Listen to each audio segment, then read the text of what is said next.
espoirs du Congo, le magazine Hirondelle. Je suis tous les espoirs du Congo, je suis la liberté d'expression. Chers frères, chers sœurs, osez vos idées. Pour le Congo, ensemble construisons notre nation.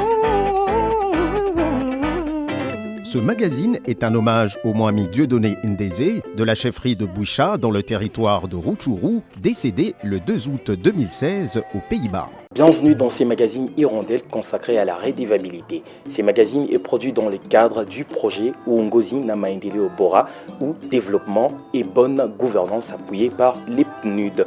Dans le cadre de la décentralisation engagée en RDC, les autorités doivent en fait régulièrement rendre compte de la gestion de leurs entités à leurs administrés.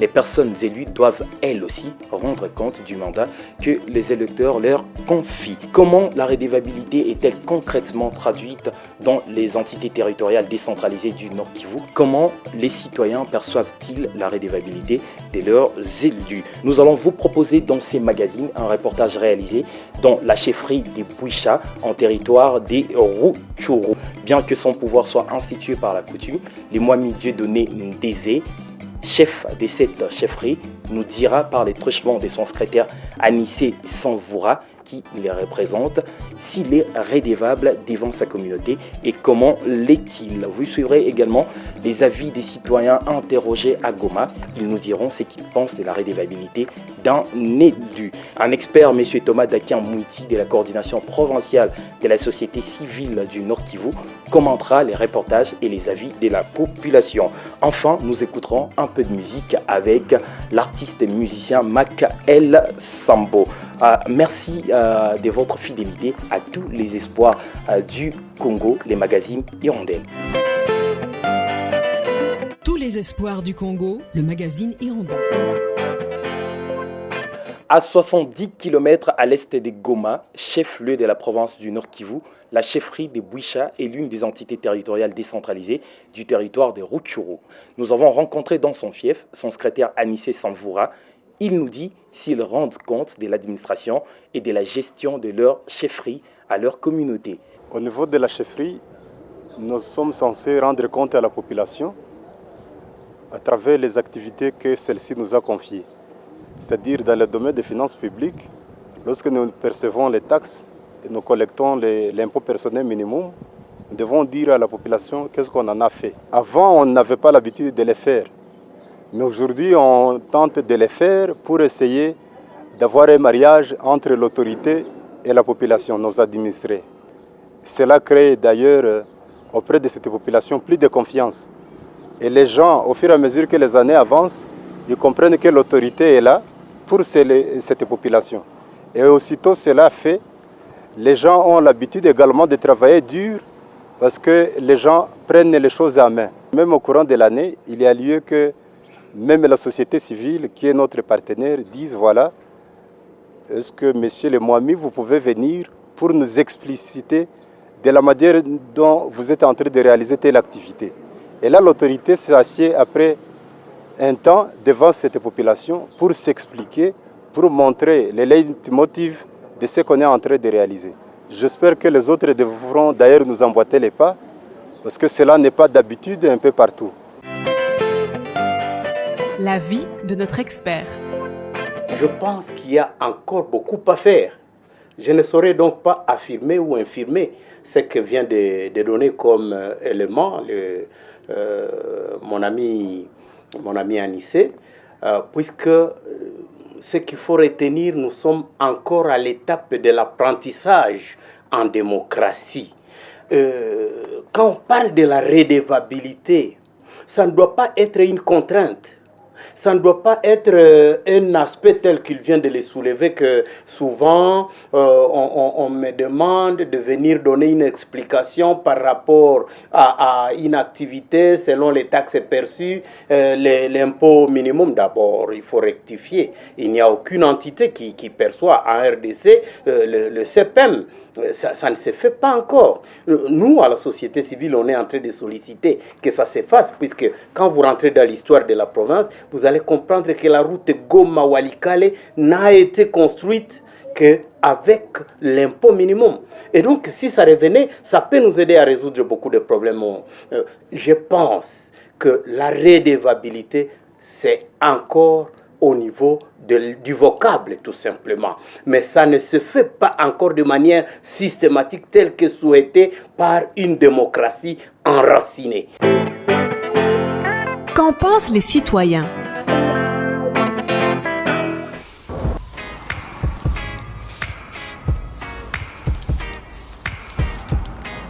Qui dit redevabilité parle du fait de rendre compte de tout ce que vous faites.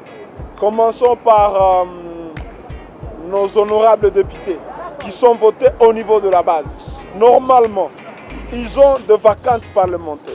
Au cours de ces vacances parlementaires, ils sont tenus à rentrer dans leur base et rendre compte de ce qu'ils ont fait dans l'hémicycle. Comment est-ce qu'ils ont porté le problème de la base? Comment est-ce qu'ils ont interpellé les bévis qui se font ça et là au niveau de l'exécutif? Vous comprenez? Et là, quand un député rentre au niveau de sa circonscription où il a été voté, là il est tenu de rendre compte à rapport des problèmes qu'ont cette population qui l'ont voté. Et là, les députés, en faisant ce travail, au moins, les choses sont claires. On sait que nos élus, ils arrivent à faire telle et telle autre chose parce qu'ils ont aussi pour mission de contrôler l'exécutif. Malheureusement, ce n'est pas le travail qui est fait dans des vacances parlementaires. Assez souvent, ce sont des députés qui ne rentrent pas au niveau de leur base. Et d'autres, ils rentrent juste pour distribuer quelques billets de banque sans réellement rendre compte. Ça, c'est un problème. Après avoir été élus, nos dirigeants se sont enfouis. On ne sait pas si ils étaient là seulement pour profiter de la population, de leur donner la voix et par après s'en aller. Parce que pendant même leurs vacances, moi je pense que c'est le moment où il faut être prêt et à côté de sa population qui les avait élus. Mais ils ne le font pas. Au lieu de venir à Goma ou soit parmi les 26 provinces, ils s'en vont en Europe. Est-ce que c'est l'Europe qui les avait élus? Ça, on ne sait pas. Depuis que nous avons voté les dirigeants en 2011, juste après les élections, ils ont disparu. Quand ils apparaissent, c'est pour rendre visite à leur famille. Nous, en tant que population, nous demandons ce qu'ils ne viennent plus nous distraire, mais qu'ils restent là où ils sont jusqu'au jour où ils seront à la fin de leur mandat et que nous pourrions voter d'autres personnes capables de travailler comme il faut. Nous avons reçu plusieurs promesses, comme quoi nous retrouverons la paix et bien d'autres choses encore. De tout ça, nous n'avons rien reçu, si ce n'est que la guerre. On entend parler de brigands par-ci et des voleurs qui détruisent les portes de nos maisons. Un pays dans lequel on entend parler de voleurs n'est pas organisé. Pour trouver du travail, il faudrait d'abord qu'il y ait la paix dans le pays. Si la paix ne règne pas, on ne peut pas espérer avoir un emploi. Et même si on arrive à trouver un emploi dans un pays où il ne règne pas la paix, rien ne va marcher. On fera toujours face aux mêmes problèmes. Aujourd'hui, nous pouvons dire que vu que la paix ne règne toujours pas dans notre pays, nous ne voyons pas l'importance des dirigeants que nous avons votés. Le peuple a voté les gens sont partis. On croyait que ces gens ils vont travailler pour nous au compte du peuple, mais ils ont travaillé pour leur propre compte, c'est-à-dire ils ont tout mis dans leur poche. Le peuple n'a rien eu. L'exemple est simple, le Congo ne marche pas. Ils sont devenus plus riches que tout le monde et le peuple est devenu plus pauvre. Voilà, Monsieur Thomas Dakamouiti, vous venez là de suivre les quelques avis de la population au sujet de la redevabilité d'un élu. Quel commentaire faites-vous là-dessus? Oui, je disais que, en tout cas, la culture de la redevabilité n'est qu'au niveau du vocabulaire. Ce n'est pas encore systématique. Et je comprends, puisqu'il y a des personnes qui ont été élues, mais qui ne savent pas quel est le rôle qu'ils doivent jouer. Et c'est un apprentissage. Ça signifie que nous ne devons pas nous décourager en croyant que ça ne viendra pas. Ça va venir, mais pour l'instant, le commentaire de nos compatriotes qui ont parlé de certains députés qui ne rentrent pas rendre compte, mais qui vont en Europe Pour certains députés, ils croient que rentrer à la base, c'est pour venir distribuer un peu de makayabou et donner un peu de la bière aux gens. Je pense que ce n'est pas ça la culture de rendre compte. La culture de rendre compte, c'est d'organiser des séances d'information. Vous rentrez, vous dites, depuis que nous sommes partis pour cette session, voici ce que nous avons fait. Ça ne se fait pas. Quand nous parlons de la paye des enseignants, il appartiendrait aux députés qui ont étudié un jour dans une école de dire « mon enseignant doit être bien payé ». Mais pour les députés que nous avons élus, qu'est-ce qu'ils font? D'abord, eux, ils ne défendent que leurs intérêts.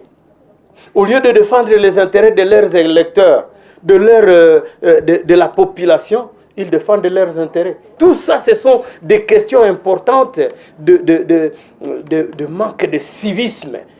Donc, kukuwa civilisé, ingali inatukosea. Cela interpelle les électeurs. C'est pourquoi, lors des élections, il ne faut pas dire « moi, je n'irai pas voter ». Il faut y aller pour voter un homme qu'il faut. 2, il ne faut pas dire que je vais voter selon la colline, selon la rivière. Il faut voter l'homme qu'il faut. Celui-là qui partira et qui reviendra pour venir rendre compte, pour vous dire, voici ce que je fais, voici ce que nous faisons. 3, il ne faut pas accepter les makayabou, les petites choses, la bière. N'attendez pas que celui-là à qui tu as donné le pouvoir, à qui que c'est ce qu'il doit faire. Non. Les députés doivent savoir que la redevabilité, ce n'est pas de venir acheter de la bière, ce n'est pas de venir distribuer des makayabou et des pagnes, c'est de donner l'information. Tous les espoirs du Congo, le magazine Irondé. Terminons ces magazines par la musique avec l'artiste et musicien Mac El Sambo que nous avons annoncé au début de ces magazines. Mac El Sambo, quelle chanson avez-vous prévu de nous fredonner aujourd'hui sur ces plateaux? La chanson que je vais vous jouer tout de suite s'intitule La redevabilité. Bien sûr, une chanson qui a trait avec la thématique que vous avez développée depuis le début de ce magazine. Assurément, et on vous écoute.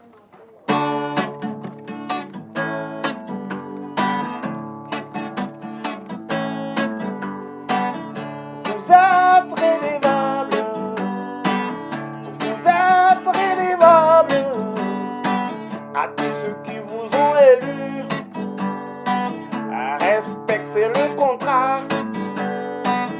Vous êtes redevable, vous êtes redevable à tous ceux qui vous ont élu, à respecter le contrat.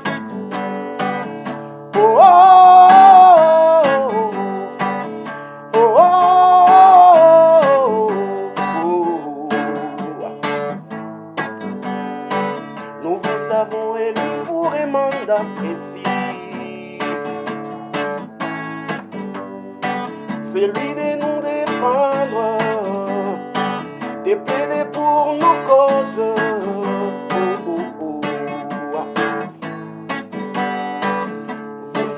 Redevable. Voilà, c'était l'artiste musicien Mac El Sambo, un artiste qui s'était de lustre en lustre dans la ville de Goma. Mac El Sambo, avant peut-être de vous laisser partir, comment jugez-vous la redevabilité de nos élus à tous les niveaux, à tous les échelons? Parce que je sais que les artistes savent bien peindre les histoires de la société. Bon, en quelques mots, je dirais que la démocratie ici chez nous, elle est encore trop jeune. Et parfois, quand vous élisez les gens, ils tâtonnent, ils ne savent pas ce qu'ils doivent faire. Pendant la première législature, ils ne savaient pas comment se tenir, comment défendre les droits de leurs électeurs. À la deuxième législature, nous voyons que il y a une minime amélioration. Mais par rapport à la redevabilité, je crois qu'il y a encore beaucoup de choses à faire parce que certains élus ne comprennent pas ce qu'ils doivent aller faire à l'hémicycle, ce qu'ils doivent aller faire au Parlement. C'est donc, en bref, la redevabilité a encore du chemin à faire ici chez nous. Les prétendants députés, les prétendants sénateurs doivent encore beaucoup apprendre et comprendre, connaître ce qu'ils doivent faire à l'hémicycle. Merci infiniment, vous, Maguette Sambo. Nous vous remercions d'avoir accepté notre invitation. C'est moi qui vous remercie. Ces magazines touchent à sa fin. C'était tous les espoirs du Congo consacrés à la redevabilité, un magazine Hirondelle appuyé par les PNUD dans le cadre de son projet Uongozi Bora na Maendeleo, développement et bonne gouvernance. Merci au secrétaire du Mwami, à Anissé Sanvora de la chefferie des Bouicha. Merci à Thomas Dakian Mouiti de la coordination provinciale du Nord Kivu. Merci à l'artiste musicien Makael Sambo, à ceux qui ont répondu à nos questions à Goma et à vous tous qui avez suivi ces magazines. À bientôt.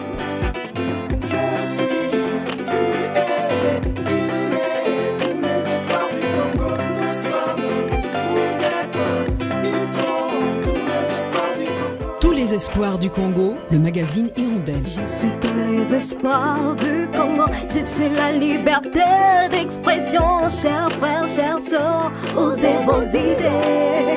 Pour le Congo, ensemble construisons notre nation.